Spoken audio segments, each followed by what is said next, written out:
Welcome to Level Up Russellville, the show where we explore the great things happening to Russellville and the Arkansas River Valley. Sit back, relax, these opportunities are real, and you might even be able to take advantage of them yourself. Enjoy the episode. Man, a lot changed. When I first started, I was doing all of the work. I didn't have anyone hired on. I was literally killing myself, just trying to make it. Trying to make a name for myself. And so just having to hire people, having to count on dependable and find dependable people, man, has just been a challenge. But what I will say, for the past year, I've been super blessed, and I've just been blessed with the best group of people. They all just come to work every day eager. They treat all my customers as I would, and it just shows every day. I don't have to be there, even though I am on most job sites. It's rewarding, man. Especially looking back 2 years ago, it was just me, trying to hold my name up, and now I've got 5-6 guys doing the same, keeping our brand alive and keeping the business rolling. So, wow. A lot of trust has to go into those. Oh, for sure. Those guys. Yes, sir. How do you find the right ones? Is it hard, or did you just naturally attract them? You know what I found, man? Just empowering these guys, giving these guys the ability to make a decision, giving these guys the ability to know, hey, I'm not watching everything you're doing. I trust you. I trust your decisions. You know how I expect the jobs to be done. Yeah. And my expectations are the customer's expectations. So I'm not asking for anything that the customer is not asking for me. So as soon as we get that understood, everything just flows easy. So it's like, as long as incentives, man, I try to, and I'll kind of go back a little bit, man. I worked for a guy down in Little Rock. I was making $8 an hour, killing myself, working myself to death. And we saw no appreciation for the employees. And now that I'm on the other side of it, I get the chance to take care of my guys and really show appreciation, because at the end of the day, none of this would be possible without them. I can only keep up with so much, so I count on them every day. Believe it or not, this past year I had 0 call-ins. Everybody showed up every day, so it shows that we're doing something right. That's great. I like that concept. Yes, sir. I heard that a concept similar to that there's people that get to the top stepping on people, and there's people that get to the top elevating.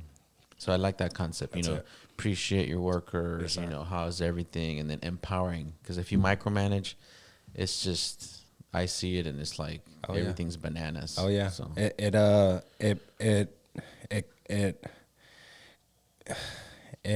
builds an environment where you have guys who, one, probably hate what they're doing for a living, two, and they just won't appreciate the work that they do, and they won't treat your customers as they need to be treated. So Daisy Lawn Care, we do this. My workers come first, because I know my workers will take care of my customers. Awesome. Simple.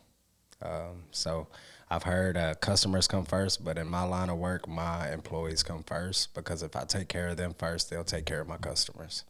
So everything kind of flows downhill, man, and every year I learn something. I have a lot of takeaways every year, some do's and don'ts that I learn. Every year we grow.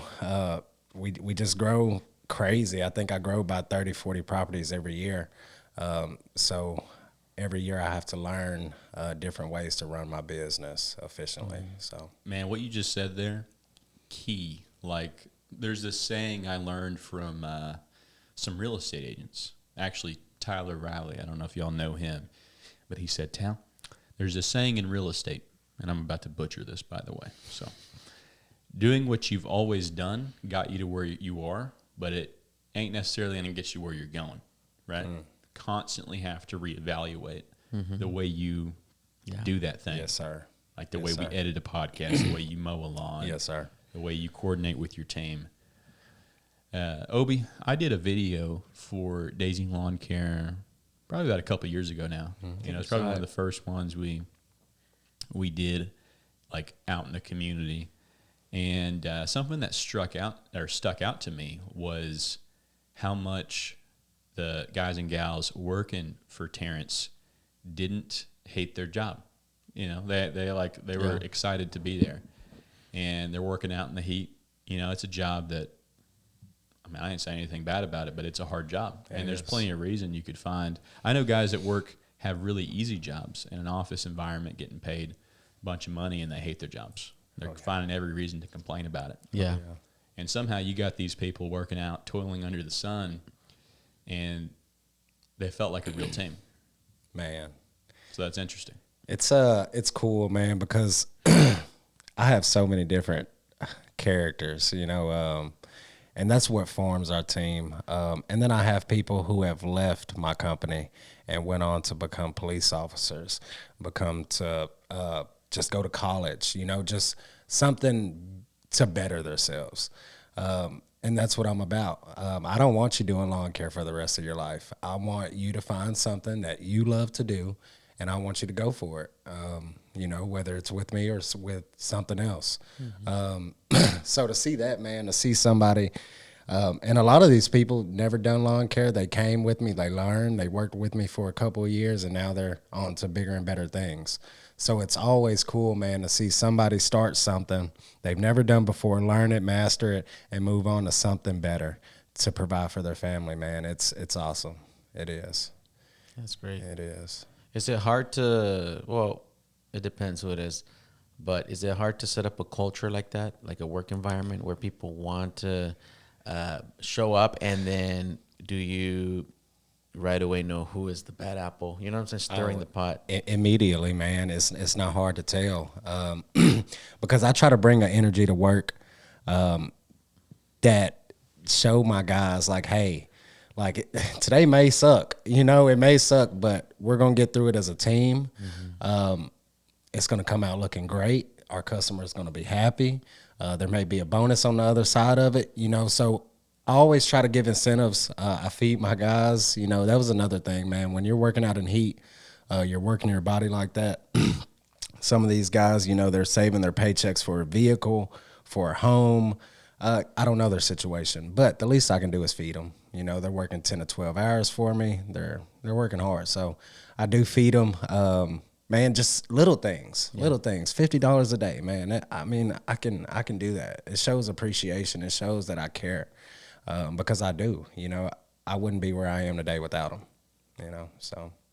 That's good. It's small things, man. I just bring it to work with me every day. I love what I do. My Mondays, I used to hate Mondays. I love Mondays now. Mondays one of my favorite days of the week because we get a fresh start on the week, and my guys come back rested, and we all get to go out and kill it, you know, and do it all over again. So, man, you just find different things, and like I was saying, every year you find different ways to better the culture. You know, I want my guys to, you know, love what they do, even when it's hard work. You know, even when it's 110 degrees out. You know, so still find some type of joy in it. Do you guys work 5 days or 6 days a week? Honestly, we try to do 5 days. I'm not big on weekends. I like my family time, so I'm sure they like their family time. Yeah. Man, grass, I make my money and my living off grass, but at the end of the day, customers don't like, you know, companies and on their lawns on weekends. So I try to respect the customers. I also try to respect my guys, and my wife, she wants me home with those kids. I get that. Yeah. How many kids you got? I've got 4 girls, man. I've got a 2-year-old, a 1-year-old, 7-year-old, and a 6-year-old. So okay, my hands are full, my plate's full, man, but I'm blessed. I'm thankful. I honestly couldn't ask for more. Sometimes I feel like I'm stretching myself thin, but what I realized in this life, you've got to become uncomfortable if you want to see growth in your life. And now I've gotten to the point where I feel uncomfortable when I'm comfortable, if that makes sense. Yeah. So, man, every year we're just trying to get better, just trying to show that we are a company that cares. We're not just here for your paycheck. We are here to service your lawn and make you a part of our family. So, wow. I think last time we spoke, your wife was pregnant with your 2-year-old, I reckon. Yes. And now you've got another one since then. Hey, so we were talking last night. She was like, tell the story of how it all went down. And so my wife was in the hospital, man. She was having our kid. I had 2 customers, and they probably paid $50 for their lawn every 2 weeks. So if you do the math, that's no money. So I told my wife she was on a temporary leave for the baby, and we had no money coming in. And I told her, I said, you know what, if I want to do something, I want to do it 100%, and there's no way I can do this 100% working a job. So I quit my job, man. And I remember the HR lady asked me, she was like, hey, are you really leaving here to cut grass and leaving all these benefits? And I was like, yes, ma'am, I am. And crazy, it's kind of crazy, full circle. That same person, I ran into him this weekend. We were doing a commercial property in Conway, and they were coming into the restaurant to eat. And he looked at me, and I looked at him, and he was like, oh, I thought we were going to get you back. And I said, well, man, I don't think so. But he ended up hiring us that same day to do his property, lay sod in his property. So, and now we're taking over the factory. So, man, it all kind of, you just believe in yourself, because I could have easily went back and said, oh, let me change my mind, or kind of listen to naysayers and took what they said, and honestly lost confidence in myself. And, so, man, just don't give up on yourself, man. Something as simple as mowing grass can turn into something big, My wife, now she works for Daisy Lawn Care. She walked away from a $100,000 job, and now she's working for us. So believe in yourself, man. Every year you continue to get better. You fail, you get back up, you learn how to do it better, So the big thing is just keeping your customers happy. We have 0 bad reviews, 0 complaints. Man, we try to keep it that way. And me being on the property most of the time kind of helps. I'm one of those guys, and my guys will tell you that I'm there all the time. It's important. You don't have as many complaints. You don't have things go wrong. I get to kind of oversee and make sure that things flow as they need to go. So yeah, how has sales and relationships changed over the years? Last time we spoke, you were saying connecting with customers over your life story was like a big thing. Yes, Is that still the case? Still the case.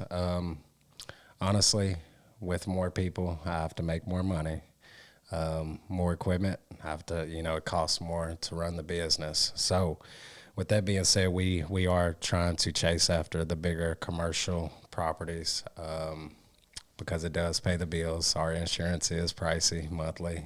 Even in the slower months when grass isn't growing, we still have to pay these things. So, yes, we still striving for our residential customers, because that's what I built my business off of. Now I have 70 properties in Hot Springs. I have commercials in Conway, factories in Morrilton. We're kind of all over. So from big to small, we take them all, I think I like my residentials because I get to build that relationship with my customers, whereas if on a commercial like Sonic, I don't see anybody, I just collect a check and go, So just getting to talk for 5 to 10 minutes and asking them how they're doing, if I can take their trash to the curb for them, whatever that may be. I do enjoy that part of the business. So I would never want to do away with that, man, because it's what built Daisy Lawn Care. That's great. Yes, sir. You live in Pottsville, right? We're actually in Russellville now. Okay. Yeah. Nice. Ridgewood Drive. Yeah. Cool. So what's the future of the company hold? Your vision for it? Man, we're getting into fencing, irrigation. Last time we spoke, we were just cutting grass. So if you've seen us around town, our equipment's gotten bigger, bigger trucks, more guys. So now we're taking on bigger projects, retaining walls, French drains, sprinkler systems, sod installs. We can take your whole lawn out and put a whole new lawn in.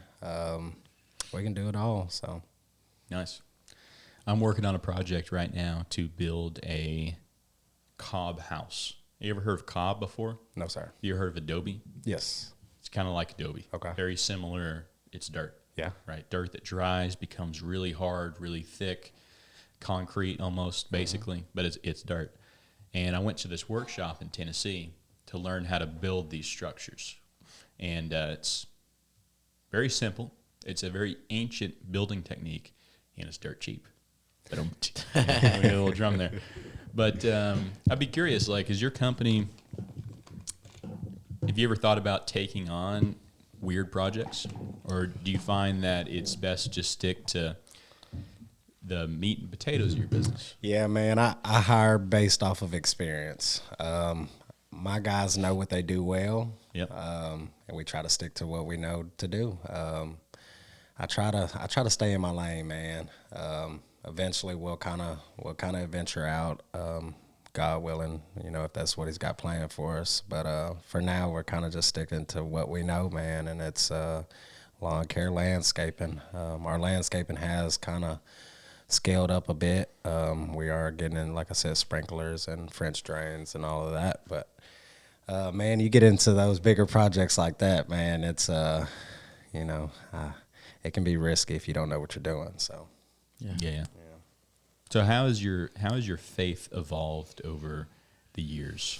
oh man, I'm probably the quickest one to speak on it. The Lord saved my life 5 years ago. I was a fentanyl addict, in and out of prison. I had nothing. I was homeless. So from that to a $400,000 a year business gives me chills, man. Because God gave me something.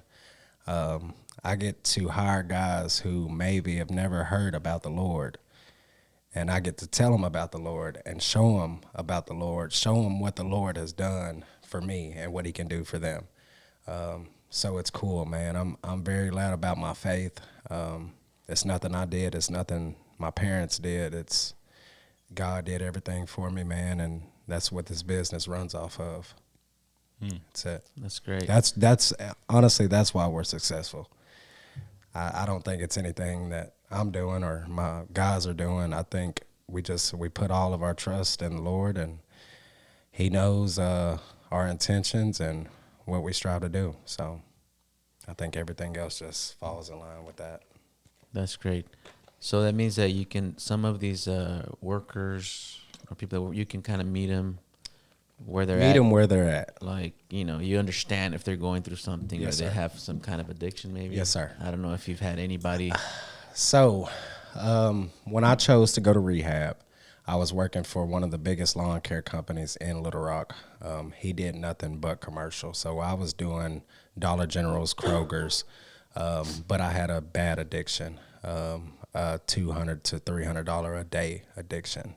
And I was doing lawn care, not making any money. So I don't even know how I kept that addiction up. But I went to my boss one day and I said, hey, man, I've got to work on myself. I've got to fix myself. I'm ready. I'm tired of living like this. And he said, okay, well, call me when you get done. If, you've got a job when you get out. And sure enough, I went to rehab, got out, met my wife. We got married, had kids. Or no, I started a business, had kids, and now I'm doing it for a living, running my own thing. So, man, anytime I'm a big advocate for recovery, man. Anytime I don't even really work in recovery, but I have so many people reach out and ask, how did you do it? And what steps did you take? Where did you go? And so I'm still actively helping people, man, get in treatment centers.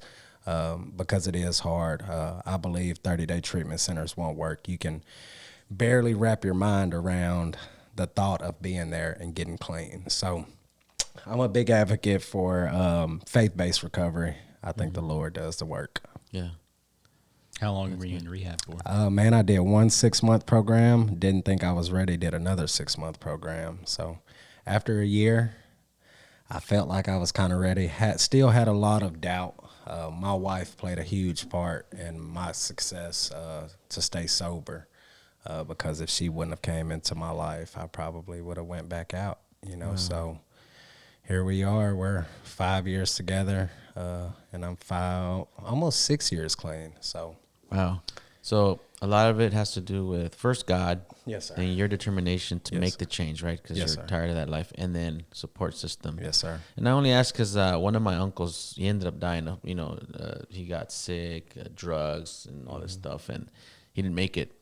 But now that I think about it, we kind of always, by the end, we kind of all like, we don't want to be around him. He's Yes, just sir. too crazy. Yes, sir. And so I'm glad to hear a story that you made it through. Yes, sir. And so I think about my uncle all the time because he left kids and my aunt. But it was wild. Like it was big. It was bad by the end for him. And so I'm happy to hear that your situation. Thank you, brother. Took a 360. And I know exactly what you're saying, because I have family members who are very close to me and who I love dearly. But where I am in my life, and sometimes the choices that people make will force you to put that wall up. You've got to love people from a distance when they are making decisions like that. So my number one rule, man, and God has given me so many resources through the people that I know, financially, whatever. He's given me so many resources to help people. But my rule is, if you're not ready to help yourself, then I can't be ready to help you either. Because I've been through the path. I went through addiction for 8 years, man. So I know what it's like firsthand. Yeah. And if you're not ready, there's no one that can get you through that. You'll just continue to go through that cycle. So even super close family members, man, I won't name them, but I love them to death, and I have to kind of love them from a distance, man, because it can affect what I'm doing in my life, if I'm not careful. So True. It's one of those things, man. It's a very hard subject, but I also know what the Lord can do in someone's life. The number one thing you've got to do, you've got to surrender. You've got to be willing to give it up, And when you see life change, I tell people all the time, you can't expect instant results. And in addiction, a lot of addicts look for instant gratification, and you're not going to find instant results in sobriety. It takes years. I'm 5 to 6 years in, and my story may not look like your story. So you've got to be patient with yourself. You've got to know, that if you trust in the Lord, if you're willing to change, if you're willing to become a better person, and you really mean that with all your heart, then it's possible. And your life can be so much better. Your kids will love you. Just waking up to my kids, man. And knowing that my wife gets to stay home with my kids and take care of my kids, and it's all because of what God did in my life and what he's blessed me with, man. It's powerful, man, and he gets all the credit. That's awesome. For me, and I haven't really shared my testimony. Maybe one day I got to talk to my wife. Yes, sir. But for me, whenever I think of going to my past, I think of what I can lose now. Yes, sir. And that stops me. Man. Think about my wife, my kids, my situation. So what is it for you if you've ever had a temptation or look back at things and be like, nah, it's not worth it? Hey, man, I'm the first to sabotage something. Man, so I know exactly what you mean. Honestly, I have to look at my kids. I have to look at the life that I've built. Mm. See, me, I'm different. I come from nothing, and I've made something. So I have to double take, triple take, quadruple take, because I don't want to go back there. Yeah. So I've got a guy that works for me now. He's had it all, and he lost everything. So, it's like he's in a weird place now, where he's trying to figure life out, where I had nothing and I feel like I've gained so much. And so I have to be very careful in everything that I do, man. My kids count on me. My wife counts on me. My employees count on me. I have so many people counting on me. All my life I've been a disgrace. You know, so I've been a letdown. I've never followed through. I've never stayed true to my word. So once I realized that and I was honest with myself about that, that's when I started seeing the changes. That's when and it was little, man. I've made mistakes along the way. You know what I mean? I've made a lot of mistakes. I'm not perfect, but every day I strive to be better. Just to because I can't preach something and not walk it at the same time. You get what I'm saying? So, and that's everything. My guys, I can't tell my guys something and set a bad example, you know, because then they'll, you know, do opposite of what I tell them, you know. So it all kind of comes together, man. And lawn care is what I love, and it feeds my family, and it pays my bills, and it pays my employees' bills. But at the end of the day, my passion is recovery. That's honestly why I'm here, Tal, because a lot of people need to hear this story. It's possible. I'm here to help. I've got plenty of people. I'm actually looking into starting a recovery home in the next 2 years here in Russellville. We're kind of keeping that quiet, but that is in our plans. So it's so much bigger. I just want you to know, anybody that's supporting Daisy Lawn Care, we have big dreams. We have big dreams. You guys are funding something that I really take serious, and it's recovery. It's helping people. It's helping the lost. I'm able to take my resources and help people, man, and that's what it's about. I can't take this with me, you know? Yeah. I can help people, though. That's awesome. That's awesome, like we just said, because you're saying, hey, by you supporting me, you're supporting this that we're working on. Yes. And I think there's a lot of people that struggle and suffer, you know, because of addictions or things like that. And it will be great to have something like that. We need it, man. All my life, my mom, my brothers, I've lived in addiction. That's all I've known. So this life here that y'all are seeing me in is normal. Like this is not normal. Like I'm used to the chaos. I'm used to drug abuse. I'm used to incarceration. I'm used to DHS. That's what I'm used to. So running a business, having a family at home, having kids at home is totally out of the ordinary for me. So I'm being patient with myself. I'm learning myself. I'm becoming a new person every single day. You know, I just strive to become better and just give this community top-notch quality work from a team that loves what they're doing. You know, we love what we're doing. We're not a big company, but we are a company that loves what they're doing. That's it. That's awesome. It's powerful stuff, Terrence. Thank you, bro. Powerful stuff. Thank you for having me, man. The confidence I have today from the confidence I had 2 years ago is just crazy, because I was, you know, I didn't know, you know, I was just getting started. So the work that God's done in the past 2 years, man, you've seen it, I've seen it, it's evident. I've surpassed all those goals that are on that paper, you know, so, and it's all God's work, man. We're just staying true to who we are and just keep trying to do the right thing, man. And I think our customers love us for it. So that's awesome. Yes, sir. Do you remember last time we did a podcast having a conversation afterwards? You remember much about that? No, sir. No? I think I don't remember if it was before or after, but obviously your faith was such a big part of that first conversation we had. And then afterwards, once the cameras were off, mics are off, I think you asked me, like, do you believe in God, Tal? You remember what I said? I was just thinking about that. It's okay if you don't. No. Well, I told you no, I don't. And then I saw this look in your eye like, Oh, wow. I wasn't judging. Just know I wasn't judging. No. I didn't feel judgment. So he was atheist. Yes, sir. When he interviewed you. Oh, wow. Yeah, I mean, I didn't believe in God. There's a lot of words for that. I think the word I would have used was agnostic. Like, I don't know. There's something else, but it's not. I don't know. What is your belief today? Man, I believe in God. Hey, man. Wow. It was after that Adobe trip. Wow.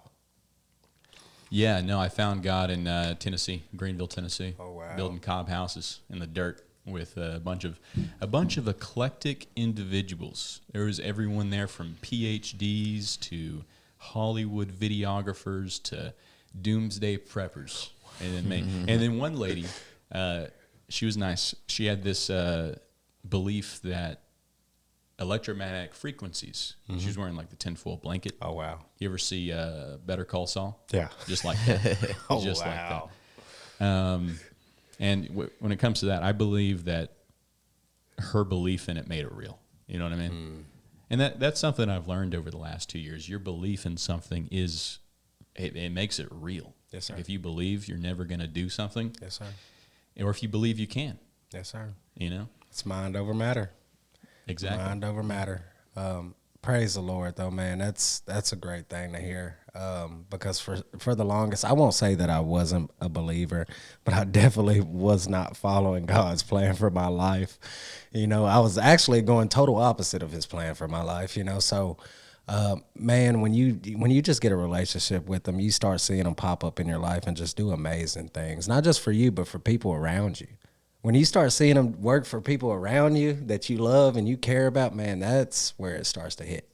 You know, so man, it's when it's evident in your life, man, you can't help but to deny it. I can't do this. You know, I'm not good enough. I'm not powerful enough to do any of this. So it's by the grace of God, man. I've actually told God, I said, God, if you bless my business, and I feel like I'm willing and dealing with God when I do this. But God, if you bless my business, I promise to take whatever you bless me with and use it for your good. However that may look, I'm going to use it for your good. And, man, that's what we're doing. That's what we're doing. I actually sat down with the guy. He started 22 recovery homes in the state of Arkansas. And we are in the talks of starting the 23rd here in Russellville within the next 2 years. So super exciting stuff, man. I love mowing grass, but I actually love recovery more. I like seeing people change their life, because seeing someone come homeless, man, when I met my wife, I probably had one pair of socks, 2 T-shirts, 1 pair of shoes. I had nothing, you know, and she still gave me a shot, you know, and she saw something in me that I didn't see in myself. And it was just a game changer. The Lord came in and just worked it out. So that's what I'm about, man. I'm about seeing people change, man, because it's possible. I'm tired of seeing drugs kill people. I lost my daughter's mom to an overdose, you know, so my daughter's going, you know, for the rest of her life, this is something she's going to have to deal with. So I'm very passionate. I'm very serious about it. If I can help you change, if I can help you get into, you know, recovery, a recovery center, that's what I want to do. So that's great. I mean, I don't know if you want to do this, but you can speak to somebody watching on that camera and just let them know. I mean, because that's the reason we do this, you know, and what I've done, you know, through music and all that stuff. You just don't know who's watching that can spark something in their mind to change. Right. You know, so let me tell you, no matter where you're at now, no matter how you may be feeling, you've got to know that there's a plan that will work out for your good. Trust in the Lord, find the Lord. I'm a member of New Life Church here in Russellville. I invite everybody to my home church because it's a great place, judgment free. You know, we want those lost souls to come in. You've got to find something to hold on to put your faith in, and just give it everything you've got, because you're going to have hard days. You're going to have days where you want to give up. You're even going to have days where the process is slower than you thought it may have been. But those are the days when you push through. Man, it's so much better on the other side. It's when you get to change and help people, there's not a paycheck in this world that amounts to that. You know, just seeing someone change their life and become that great father, that great mother. It's heartwarming, man. It's something. And the thing is, man, I want to do this work. It doesn't pay $1. So recovery work doesn't pay a cent, but I think the Lord blessed my lawn care business to pay everything that needs to be paid. and I could do this for free. So something that I really care about, I can do it for free, and God will take care of my lawn care business. So, man, if you need help, I've got the resources, the contacts to get you help, whether it's 30-day, 6 months to a year. I want to see people become great parents again. I want to see people, get out in the community and actually give something positive to the community instead of taking away from the community. That's what it's about, man. When you take for so many years from your community, you try to do anything you can to give back. So that's what I'm about, man. I'm all about trying to give back. When you've done so much wrong, you want to do a lot right, So that's where we're at, man. And if there's anything I could do to anybody watching. Yeah. And you're coming at this from the drug addiction angle. Oh, yes, sir. But you can be addicted to a lot of things. A lot of things. Gambling, women, a lot. I'll say other things, too, like video games. Video games, eating. There's so many different addictions. I got to say, we look around the United States, and there's a lot of people addicted to eating. I used to be very close. I used to weigh 230 pounds. Oh, wow. I wouldn't say food is what I was addicted to. Wouldn't even say video games is what I was addicted to, even though I was overusing both of those things. I don't know. I was addicted I was addicted to excuses is what I was addicted to, almost. Like, I knew I was capable of so much more, but I had all these reasons. I was like, well, I could do those things, and I'll do them one day. But right now, I'm just going to chill out in the apartment with my really close friends still to this day. But just chill out, eat some food, play some video games. I did that for years. Oh, man. Years Think about the time that just went on by. Thousands and thousands of hours, On a lot of these gaming sites, they'll track your hours.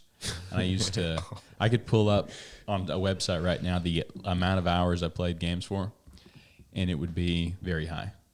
Not as high as some, but it would still be incredibly high.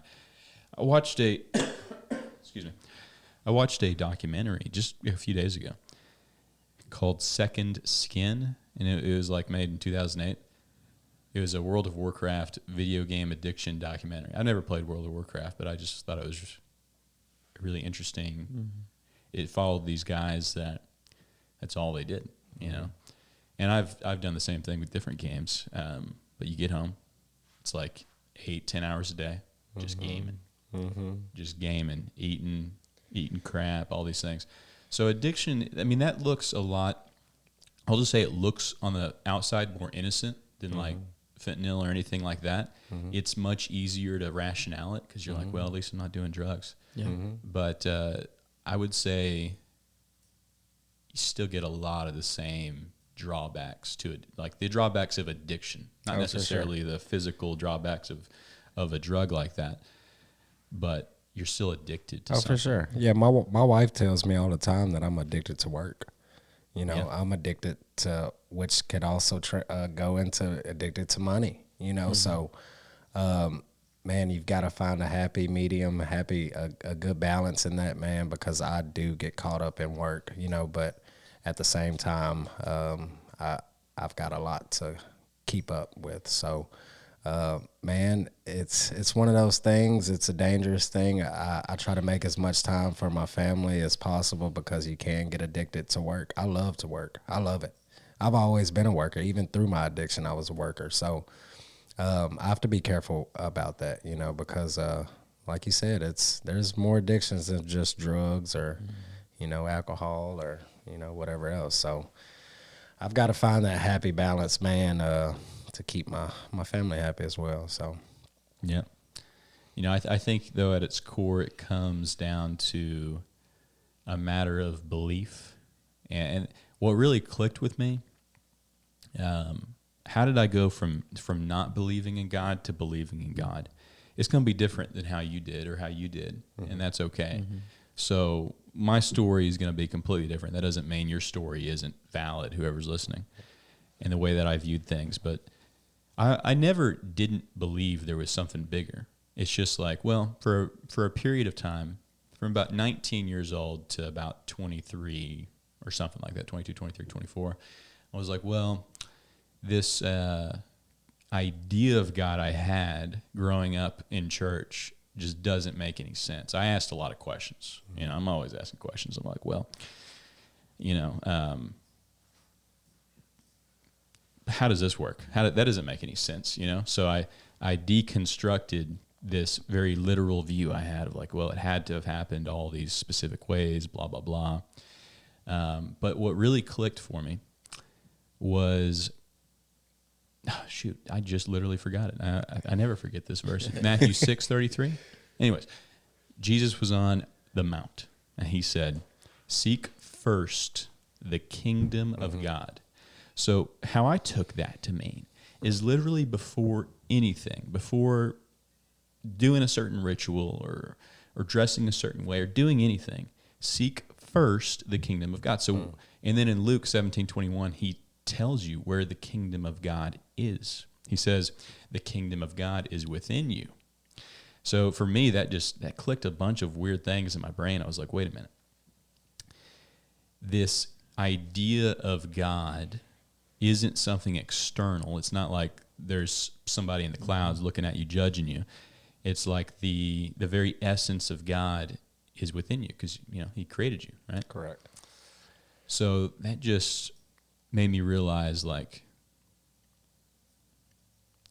every story in the Bible, right? Every person's journey is sort of applicable to you in a way. And you may go through a different season of life where you're going through this and this, that, and the other. And right now, something I've been thinking a lot about is the story of King Solomon, how he seeks wisdom, you know? So instead of seeking riches in life, why don't you seek the wisdom to use the riches you've already been given? That's it. You know? That's it. So anyways, everyone's journey is different. Everyone is like looking at it from the lens of your own life. We've had very different experiences, but that's what made it click for me. Have you ever read the story of Job? Yeah. Man, it's I read that story still to this day, man. My Bible, I was given this Bible whenever I was in rehab, man, and I went through. It's so cool to do now. So each morning I wake up, I just open it. I don't go to a certain chapter or a certain book. I just open it. And 5 or 6 years ago, I highlighted things that stood out to me, you know, in the Word.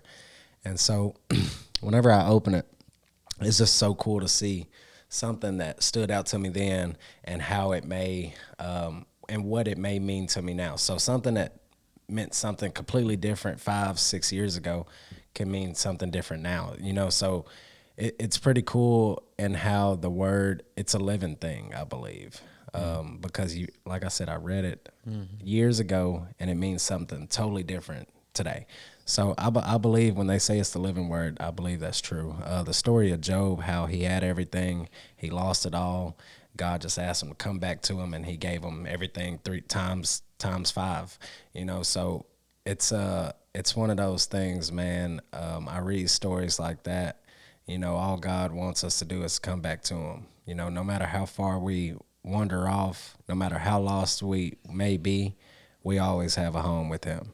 You know, so it's pretty cool, man, to know, like, no matter the wrongs we do, he knows it all. We can't hide anything from him. We can hide it from everyone else, but he knows it all. So as long as we come back to him, I just truly believe, you know, he'll give you the desires of your heart. You know, he just wants you to stay obedient to him and, you know, what he wants. And what he wants is best for us, and he knows what's best for us better than we do. So, Yeah.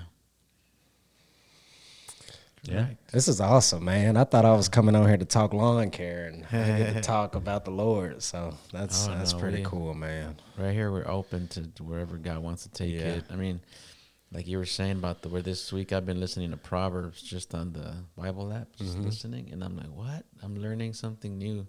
Oh, yeah. We talked about workers, wife, even like not over visiting a friend's house, because then that welcome is going to be Not so I was like, what? So I was like, okay, I gotta listen to this again. Yeah.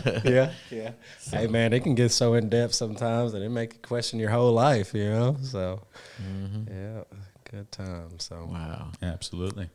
yeah. Well, Terrence, thanks so much for joining us today. Thank y'all for having me, man. It's an honor. You guys are doing great things here. I'm just glad, you know, small business owners have a platform to come on to, man, and get their voice out, because, you know, people can only see so many Facebook posts, and, you know, I think they need to hear from, you know, the small business owners here in town, man. A lot of us have a story to tell. A lot of us come from hard times. I've got a lot of friends here that do a lot of the same work that I do, man, and they've got a story to tell, you know. So there's a lot of good people in this community that are just striving to do the same thing, and it's just to build a better Russellville, man. That's what we're here to do, and Daisy Lawn Care, we're hopefully here to stay. So Absolutely, Awesome, no man. doubt. Hey, where can people find you at if they want to hire you? Oh, www.daisylawncare.com. Thanks to Tal. Facebook, Daisy Lawn Care. My email, daisy.lawnsllc@gmail.com. Yeah, or just give me a call, 479-880-3050.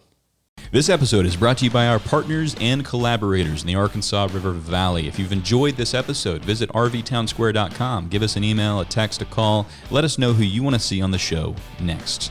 Thank you for listening. Have a good day.